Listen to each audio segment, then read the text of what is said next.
नमस्कार। दादी नानी की कहानियों में आप सबों का बहुत बहुत स्वागत है।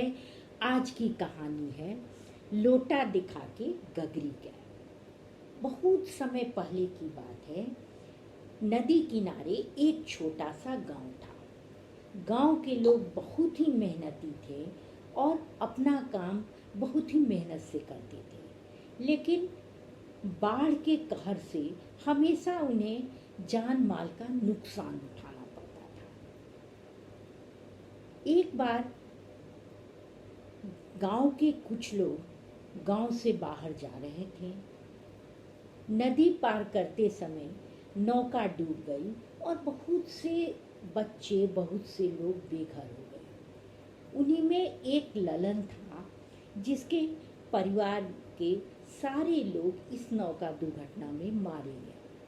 वो अपनी दादी के साथ घर में रहा करता था, लेकिन छोटी उम्र में ही उसे जिम्मेदारियों का बोझ उठाना पड़ता था, क्योंकि माँ बाप के नहीं रहने के कारण कौन रोज रोज उसे खाना देता, कौन रोज रोज उसकी सेवा करता या उसकी बात पूछता।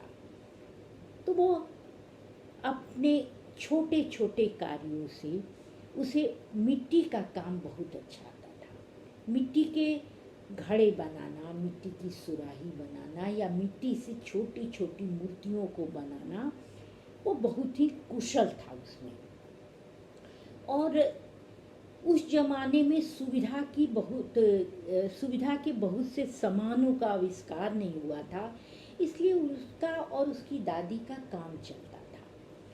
वो खाने पीने के लिए वो अपने हुनर से, अपने कौशल से कमा ही लेता था। एक बार गांव में एक बाहर से व्यापारी, उसे कुछ सामान खरीदना था, वो गांव आया। उसने गांव में आते ही देखा कि गांव वाले कुशल बहुत हैं, मेहनती बहुत हैं, लेकिन प्राकृतिक आपदाओं के कारण ये गाहे बेगाहे त्रस्त हो जाते हैं और इस कारण उनको अपनी रोजी रोटी के लिए काफ़ी मेहनत करना पड़ता है। व्यवसायी ने ललन का नाम सुना तो वो ललन के घर पहुंचा। उसने ललन की कार्य कुशलता देखी। उसे उसके दिमाग में बहुत सारी बातें आने लगी। उसने सोचा यदि ललन को यहाँ से ले जाएं तो उसका अपना दुकान भी चलेगा और इसके हुनर को कम दामों में तैयार करवा के बड़े बड़े बाजार में बेचेंगे तो मेरे पास बहुत पैसा आएगा। वह गया उसके पास और उसने कहा कि तू इतना कुशल बारो, हमरा पते ना रहे, चलो हमरा साथ शहर में तू लोग आराम से रहियो और अपन काम भी तोहर चलत रही। ललन ने दादी से पूछा तो दादी को कुछ अच्छा नहीं लगा। दादी ने कहा कि अरे इस शहर के व्यापारी गांव में आवेले, लोटा देखई है गोगरी गैप कर दी है, इ फेर में मत पड़ो, बबुआ खाए पिए के एजा इंतजाम हो जाता, एजे रहो, एजे मेहनत करो। लेकिन ललन को ये बात अच्छी नहीं लगी और दादी से जिद करने लगा, आज ही जाए दो, 2-3 महीना में ना ठीक लगी नू तो हम लौट आए। ललन चला गया तो पहले महीने व्यापारी ने उसे खूब सारा धन दिया, रहने की सुविधा, धन पूरा देकर उसे भेजा गांव। जब ये आया तो इसका रंग रूप ही बदला हुआ था।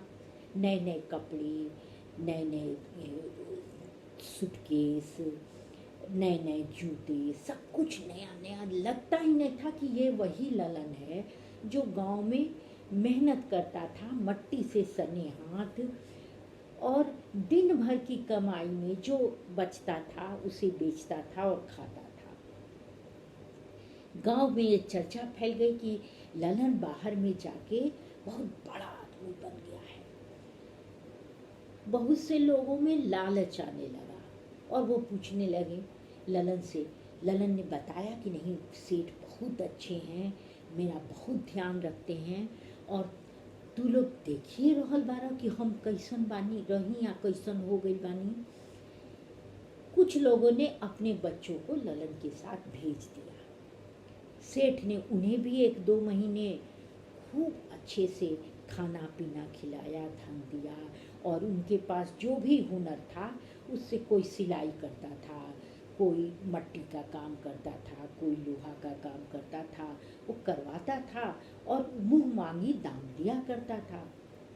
सारे बच्चे बहुत प्रसन्न थे, और बच्चे क्या, बच्चे के अभिभावक भी बहुत प्रसन्न थे कि बहुत कमाई होता, बहुत कमाई होता। धीरे धीरे धीरे ये स्थिति हुई कि गांव के जितने भी युवा वर्ग थे वो सेठ के पीछे पीछे पीछे पीछे जाने लगे, और गांव बिल्कुल खाली जैसा होने लगा। जब गांव के सारे युवा पीढ़ी वहाँ पहुँच गए तो सेठ के पास तो मजदूरों की एक लंबी टोली मिल गई। अब 2-3 महीने के बाद उसने अपना रंग दिखाना शुरू किया। उनको पैसा नहीं देता था, उनको खाने को नहीं देता था, और गांव जाने की बात करने पे सेठ के बड़े बड़े पहलवान थे जो उन्हें तंग करते थे। वो न गांव लौट पाते थे, न शहर में ठीक से रह पाते थे। जो स्थिति गांव में थी, कम से कम मानसिक शांति थी, जो कमाते थे, जो खाते थे, मिल बैठ के खाती थी, वो स्थिति शहर में नहीं रह गई। एक बंधुआ मजदूर की तरह उन्हें पूरे दिन काम करना पड़ता था, और सेठ की इच्छा पर था कि उन्हें खाना मिलेगा नहीं मिलेगा, उन्हें पैसा दिया जाएगा या नहीं दिया जाएगा। ये स्थिति उनकी हो गई। किसी तरह जान बचा के एक दिन ललन भाग के गांव आया और गांव वालों से सभी बात बताया कि कोई भागा नहीं है या कोई ऐसा नहीं है जो बदल गया है। दिक्कत यह है कि वहाँ तो उन्हें ना खाने को मिल रहा है, पूरे दिन बंधुआ मजदूर की तरह काम कर रहे हैं, और उन लोग चाहत भी आवे कि तुम लोग आने के पावे। गांव के लोगों ने मिलजुल के सभा बैठाया कि कोई उपाय करना चाहिए। उन लोगों ने बाहर से भी मदद ली और किसी तरह अपने बच्चों को वापस घर लाया। ये कहानी लोटा दिखा के गगरी गए आज के युग में भी कोई गलत नहीं हो रहा है। आज के युग में भी इसको हम गलत नहीं कर सकते हैं। आज भी आप देखिए कि धोखाधड़ी का ये काम लालच देकर नौकरी के लिए, कहीं बड़े बड़े संस्था में नामांकन के लिए, अच्छी कमाई के लिए, देश विदेश भेजने के लिए, ऐसे इतने सारे प्रलोभन हैं, और जिस प्रलोभन में हमारी युवा पीढ़ी फंसती जाती है और ऐसे स्थान पे पहुंच जाती है कि वहाँ से लौटने का कोई उपाय नहीं दिखता। ये सही है कि वो तो धोखा देते ही हैं, वो उनकी चालबाजियों के कारण ये युवा पीढ़ी गुमराह हो रही है, लेकिन कहीं ना कहीं हम भी दोषी हैं इसके लिए। हम अपने बच्चों से इतनी अपेक्षाएं रखते हैं कि उन अपेक्षाओं को पूरे करने के लिए वो बच्चे कहीं ना कहीं किसी न किसी तरह से गलत राह पर चले जाते हैं। इतना ही नहीं, हम खुद चाहते हैं कि हमारा बच्चा रातों रात बड़ा आदमी बन जाए, खूब पढ़ ले, खूब लिख ले, पैसा रुपया धन दौलत उसके पास इतना हो जाए कि लोग देख के कहें कि अरे ये तो इनका बच्चा है। और ये हमारी अपनी आकांक्षाएं उन बच्चों पे थोपने के कारण, हमारे अपने लालच के कारण ये बच्चे गलत राह पे चले जा रहे हैं। इन धोखाधड़ी के रोकने का काम भी हम ही कर सकते हैं यदि अपने मन को संयमित रखें, अपने आत्मविश्वास को एकत्रित करें और विश्वास रखें अपने हौसलों पर, अपने कौशल पर, अपने कार्यों पर, न कि लोगों के झांसा में आकर जो हमारा सामर्थ्य नहीं है उसे पाने के लिए दौड़ना, ये कहीं से उचित नहीं।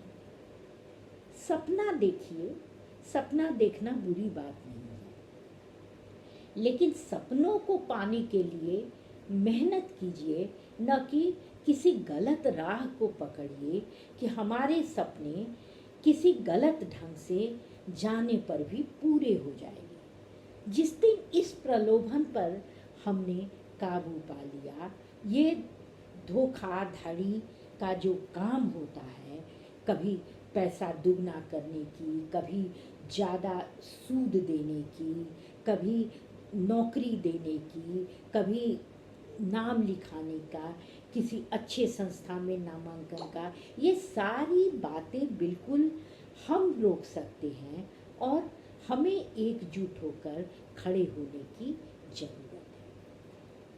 तब तक के लिए इतना ही, फिर मिलेंगे। नमस्कार।